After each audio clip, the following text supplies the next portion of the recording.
اب آ رہا ہے ان 4 آیتوں کے مقابل میں 8 آیتیں جو ہم نے پڑھی ہیں سورہ رحمان میں۔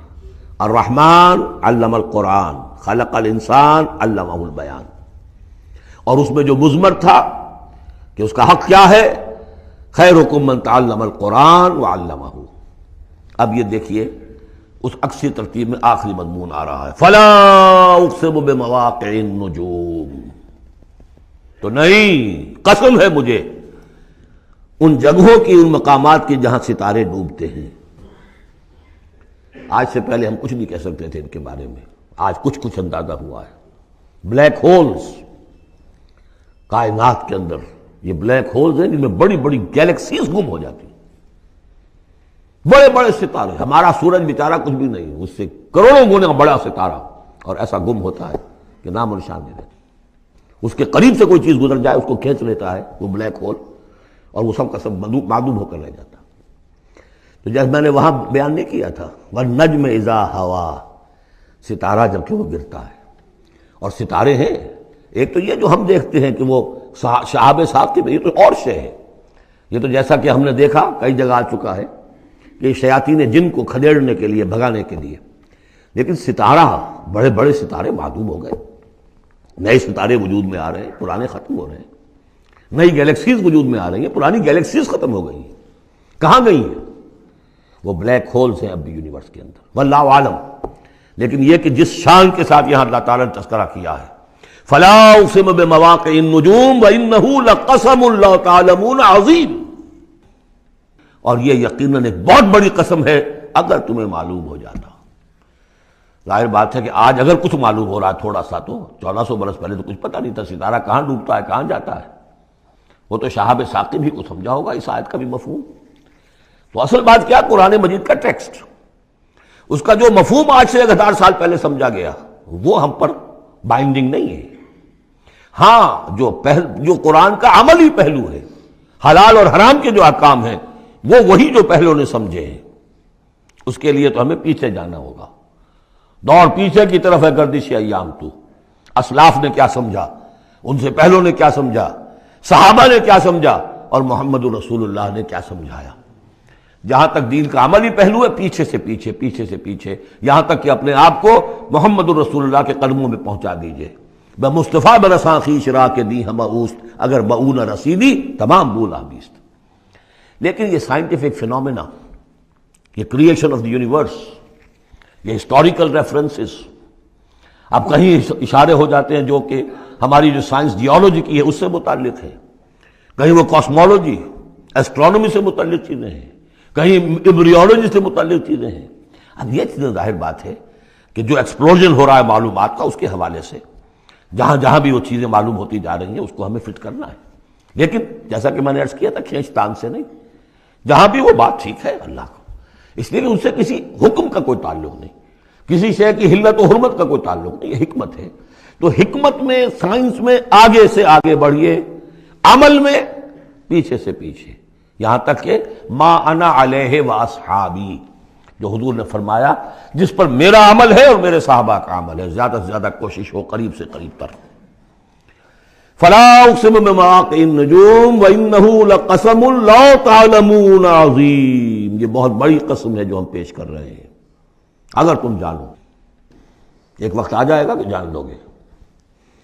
انہ لقرآن کریم، یہ قرآن ہے بہت باعزت۔ تم نے کتنی قدر کی ہے اس قرآن کی، سوچو کیا قدر و قیمت اس کی سمجھیے۔ اس پہ ایک زندگی نہیں، اللہ ہزاروں زندگیاں دے اور وہ زندگیاں انسان لگا دے اس قرآن پر، تب بھی اس کی قیمت ادا نہیں ہوگی۔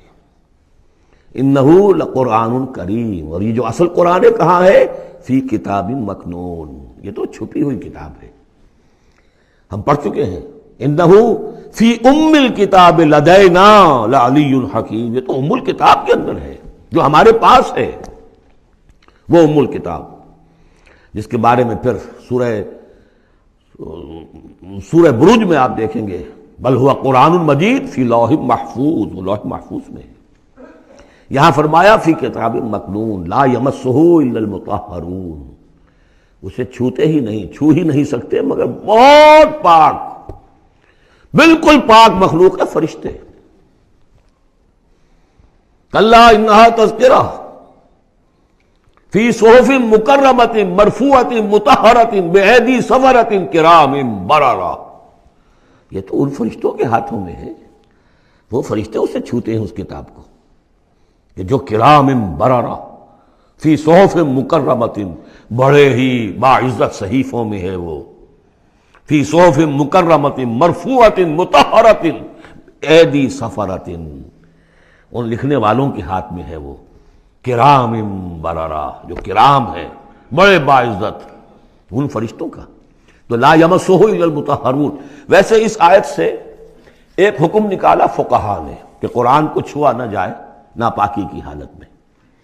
اگر ناپاکی بڑی ہے، جنابت ہے، پھر تو چھونا کیا، پڑھنے کی بھی اجازت نہیں، زبان سے اپنے حافظے سے بھی پڑھنے کی اجازت نہیں. لیکن اگر چھوٹی نجاست ہے تو آپ زبانی پڑھ سکتے ہیں، یعنی جس میں وضو کی حاجت ہوتی ہے، لیکن چھونے کے لیے وضو ضروری ہے.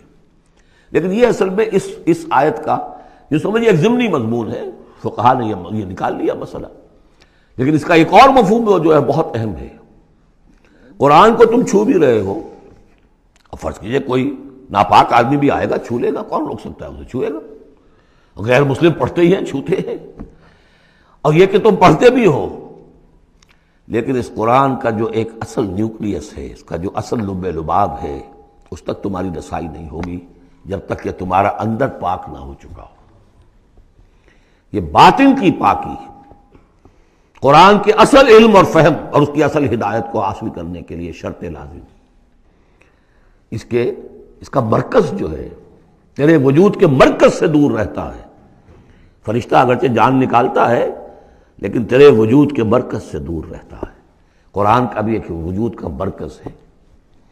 اسی لیے کہا ہے سورہ حدید میں پڑھیں گے ہم، هو الاول والآخر والظاہر والباطن. اس کا ایک ظاہر ہے، الفاظ ہیں، اس کی آپ نے نحوی اور صرف کی بحث کر لی، مطلب یہ ہے روایات پڑھ لی. اس کی ایک روح باطنی ہے، اس تک رسائی نہیں ہو سکتی. الا المطہرون، اس کو چھو بھی نہیں سکتے وہ لوگ مگر وہ لوگ کہ جو پاک ہو چکے.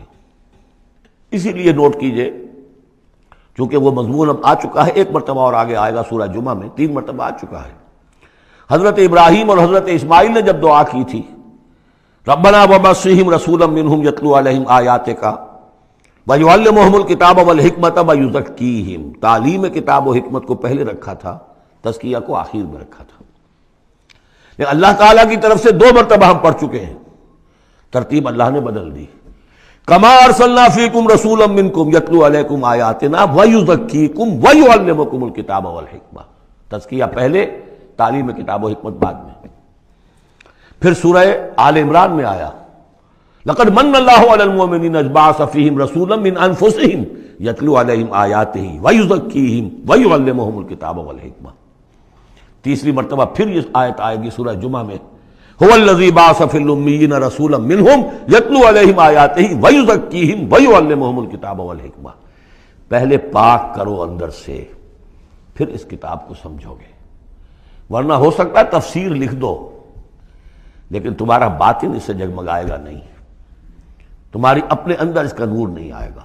تفسیر لکھ دو، ہیں لکھنے والے، وہ تو غیر مسلموں نے ایسی ایسی تفسیریں لکھ دی، اس کے جو ہے ترجمے کیے ہیں پورے قرآن کے، اور بڑے بڑے اچھے عربی انہوں نے بڑی یوں سمجھیے کہ اس پر پوری طرح مہارت اور اس کا کنٹرول حاصل کر کے پھر کیے، ایسے نہیں کیے. لیکن یہ کہ قرآن کی روح، اس کے لیے تزکیہ باطن ضروری ہے، پہلے تزکیہ. اسی لیے وہ آیتیں بھی ذہن میں لے آئیے سورہ یونس کی، یا ایھا الناس قد جاءتکم موعظۃ من ربکم وشفاء لما فی الصدور وہدی ورحمۃ للمؤمنین. پہلے یہ سینے کے اندر جو روگ ہیں، تکبر ہے، حب مال ہے، حب جاہ ہے، شہرت کی طلب ہے، اختیار اور اقتدار کی طلب ہے، یہ اگر اندر ہے، یہ خباثتیں بھری ہوئی ہیں، تو اس قرآن کا جو اصل فہم ہے وہ تم پر کبھی منکشف نہیں ہوگا. ڈکشنریوں سے دیکھ لو، پڑھ لو، اندر پاک کرو. فرمایا فلا اقسم بمواقع النجوم وانه لقسم لو تعلمون عظیم انه لقرآن کریم فی کتاب مکنون لا یمسہ الا المطہرون تنزیل من رب العالمین. اس کا اتارا جانا ہے رب العالمین کی جانب سے. افبہذا الحدیث انتم مدہنون، اس کتاب، اس چیز کے بارے میں تم مداہنت کر رہے ہو، کسل سے کام لے رہے ہو، اس کو سیکھنے کے لیے تیار نہیں، اس کو اپنے ذہن پر، قلب پر براہ راست اتارنے کے لیے عربی سیکھنے کو تیار نہیں، یہ تمہارا مداہنت کا معاملہ، سستی کا معاملہ، کسل کا معاملہ، اس قرآن کے بارے میں، اتنی عظیم نعمت کے بارے میں۔ افبہذا الحدیث انتم مدہنون وتجعلون رزقکم انکم تکذبون، تم نے اپنا نصیب یہ ٹھہرا لیا ہے کہ تم اس کو جھٹلا رہے ہو۔